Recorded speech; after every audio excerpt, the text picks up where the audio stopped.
Você já sentiu falta de sentir falta?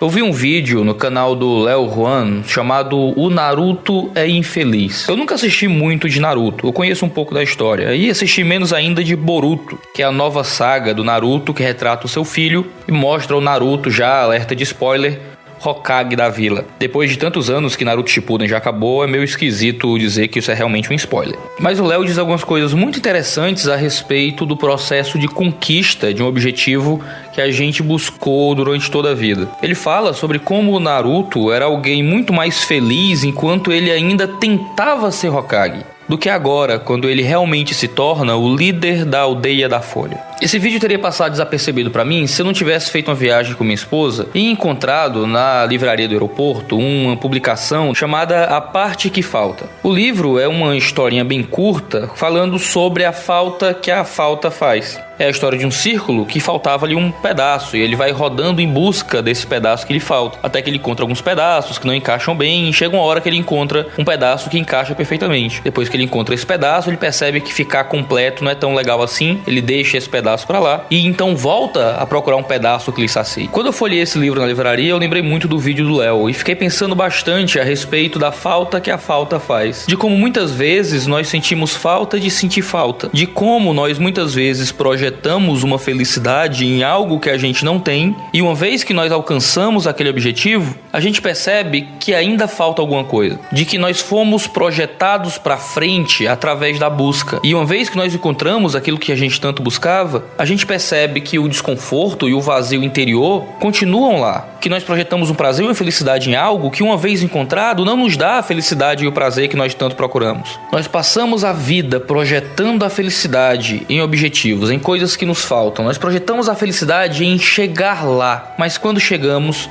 descobrimos que não existe pote no fim do arco-íris. Eu lembrei de um poema que eu escrevi quando eu tinha 13 anos, eu ainda era adolescente, era para ser uma cantiga de roda. E se você perdoar a poesia de um pré-adolescente, ela dizia assim: lá se vem a brauleta, já completa sua beleza, pobrezinha brauleta, chora o tempo de lagarta para sonhar ser borboleta. Se você perdoar também o fato de eu tentar interpretar a poesia de um garoto de 13 anos, a brauleta aqui no texto, que é uma corruptela de borboleta, um jeito infantil de falar borboleta, tem já a sua beleza completa. E porque está completa, já alcançou o máximo da sua beleza, ela chora o tempo em que ela era lagarta, porque lagarta, ela ainda podia sonhar ser uma borboleta. Ela podia sonhar, quando lagarta, com uma beleza superior àquela que ela alcançou.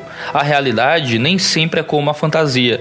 E muitas vezes o sonho realizado não é como o sonho concebido. Nós imaginamos que seremos felizes quando formos adultos. E nos tornamos adultos e a felicidade não chega. Porque não somos adultos como imaginamos que seríamos adultos. Imaginamos que seremos felizes quando tivermos muito dinheiro, quando casarmos, quando comprarmos a casa própria, quando fizermos aquela viagem para Paris, quando pregarmos na grande conferência ou publicarmos livros com o nosso nome. Quando eu tiver 10 mil inscritos no YouTube, ou 50 mil, ou 100 mil, ou 200 mil, ou 1 milhão, quando eu for famoso ou reconhecido pelo que eu faço. Nós sempre colocamos a satisfação e a felicidade um passo à frente. E a cada passo que damos, a felicidade está um passo depois. As pessoas, depois de velhas ou adultas, já são o que são. E não tem mais como sonhar ser outra coisa, pois já não tem mais tanta vida pela frente. Então, só sonham com o tempo de criança, que era o tempo que podiam sonhar em ser o que quisessem quando adultas. No fim das contas, nós somos como o Coringa de Heath Ledger. Nós somos cachorros correndo atrás de carros. Se nós alcançássemos, nós não saberíamos o que fazer. Você entendeu a teoria de Lacan? As fantasias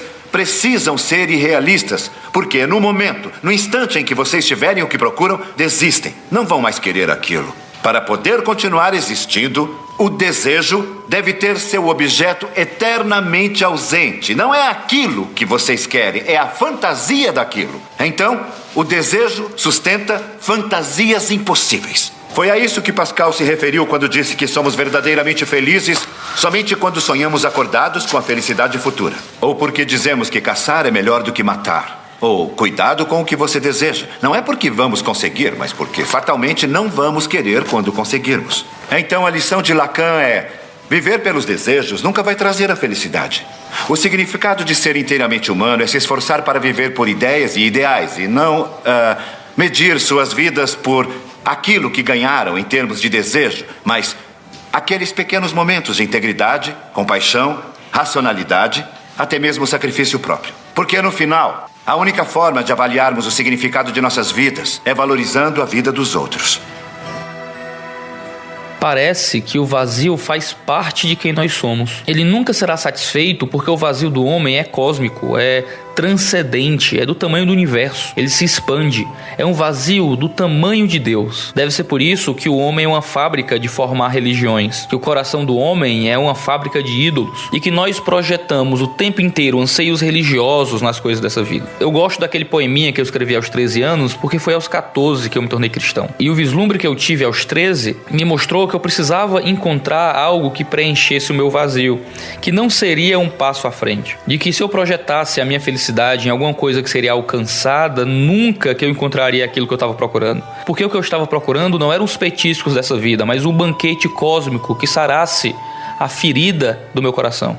C.S. Lewis escreveu em Cristianismo Puro e Simples que as criaturas não nascem com desejos que não possam ser satisfeitos. Um bebê sente fome, pois bem, há uma coisa chamada leite. Um patinho deseja nadar, pois bem, existe uma coisa chamada água. Os homens sentem desejo sexual, pois bem, existe uma coisa chamada sexo. Se encontro em mim um desejo que nenhuma experiência deste mundo pode satisfazer, a explicação mais provável é que fui feito para um outro mundo. Se nenhum dos prazeres terrenos o satisfaz, isso não prova que o universo seja uma fraude. Provavelmente, os prazeres deste mundo nunca foram destinados a satisfazê-lo. Se os nossos vazios não são satisfeitos por aquilo que a gente alcança nas circunstâncias externas, então a única resposta é uma transformação interna, uma mudança interior que muda aquele que está em contato com as circunstâncias. Se nós, ao tentar mudar as coisas à nossa volta, não encontramos solução para o vazio cósmico, então a solução é mudar algo que não está à nossa volta, mas que está dentro de nós. É mudar quem somos e entender que a felicidade é interna e não externa. Que a felicidade, é claro, sofre alguma influência das circunstâncias. É difícil ser feliz em um campo de concentração nazista, mas é muito mais influenciada pelos repertórios que você cria ao olhar para o mundo. No fim das contas,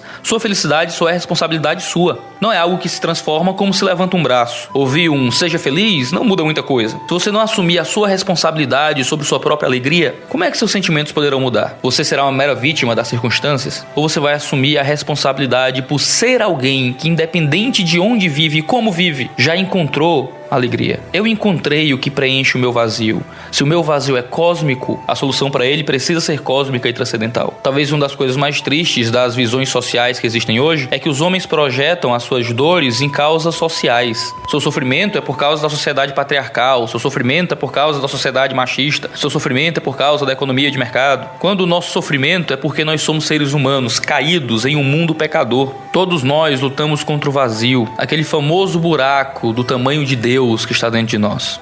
É no início da seção 7 dos seus Pensamentos que Blaise Pascal diz que todos os homens buscam a felicidade. Isso é sem exceção. Seja qual for o meio diferente que eles empregam, todos tendem a esse fim. O motivo pelo qual alguns vão à guerra e pelo qual outros fogem dela é o mesmo desejo em ambos. E ainda assim, após um número tão grande de anos, ninguém sem fé alcançou o ponto para o qual todos olham continuamente. Todos reclamam, príncipes e súditos, nobres e plebeus, velhos e jovens, fortes e fracos, eruditos e ignorantes, saudáveis e doentes, de todos os países, todos os tempos, todas as idades e todas as condições. Um julgamento tão longo, tão contínuo e tão uniforme certamente deveria nos convencer de nossa incapacidade de alcançar o bem por nossos próprios esforços. Mas o exemplo nos ensina pouco. Portanto, esperamos que nossa esperança não seja enganada nessa ocasião como antes. E assim, enquanto o presente nunca nos satisfaz, a experiência nos engana, e de infortúnio a infortúnio, leva-nos à morte, sua eterna coroa. O que é então que esse desejo e esta incapacidade nos proclamam? Senão que houve uma vez no homem uma verdadeira felicidade, da qual agora nos resta apenas uma marca e um traço vazio, que ele em vão tenta preencher de todo o seu entorno, buscando de coisas ausentes a ajuda que ele não obtém nas coisas presentes. Mas estas são todas inadequadas, porque o infinito abismo só pode ser preenchido por um objeto infinito e imutável, isto é, somente pelo próprio Deus. Eu preenchi o meu vazio. Eu não sonho com tempos antigos em que eu podia sonhar em ser coisas melhores, porque não importa a circunstância, eu fui preenchido pelo Espírito de Cristo, pelo amor do Deus vivo, e Ele é maior que qualquer buraco na minha alma. Eu tenho objetivos, tem coisas que eu gostaria de conquistar, mas eu não sinto falta da falta que a falta faz. Cristo é grande o bastante para preencher tudo.